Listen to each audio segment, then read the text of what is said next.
প্রিয় শিক্ষার্থীবৃন্দ,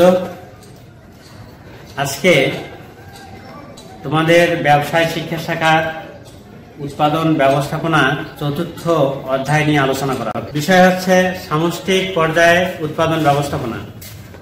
সামষ্টিক পর্যায়ে উৎপাদন ব্যবস্থাপনার আমরা তারপর সামষ্টিক পর্যায়ে উৎপাদনের ধারণা, সামষ্টিক পর্যায়ে উৎপাদন কাকে বলে আমরা আলোচনা করব।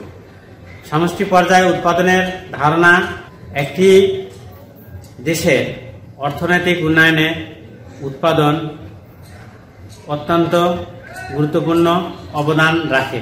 সামষ্টিক অর্থনীতিতে উৎপাদন অর্থনীতির চাকাকে সচল বা গতিশীল রাখে।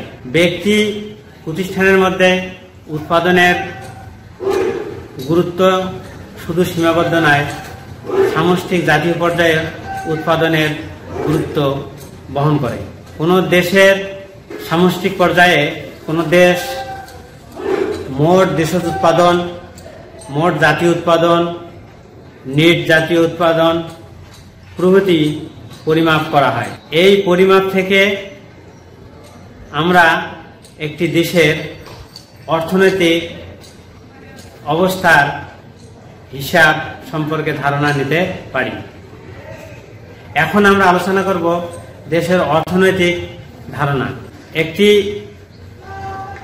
দেশের উৎপাদন ব্যবস্থা ব্যক্তি প্রতিষ্ঠানের মধ্যেই সীমাবদ্ধ নয়, জাতীয় সামষ্টিক পর্যায়েও বিশ্লেষণ করা হয়। সামষ্টিক পর্যায়ে বা জাতীয় পর্যায়ে উৎপাদনের মোট দেশজ উৎপাদন, মোট জাতীয় উৎপাদন, নিট জাতীয় উৎপাদন প্রভৃতির হিসাব নির্ণয় করা হয়। এই হিসাব থেকে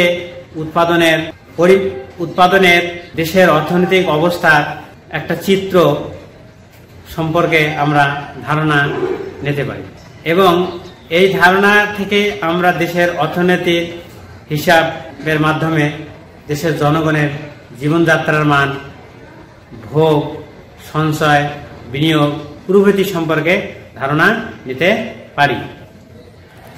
এখন আমরা আলোচনা করব সামষ্টিক পর্যায়ে উৎপাদনের যে ধারণা নিয়ে কথা বললাম। এখন করব মোট দেশজ উৎপাদন কাকে বলে।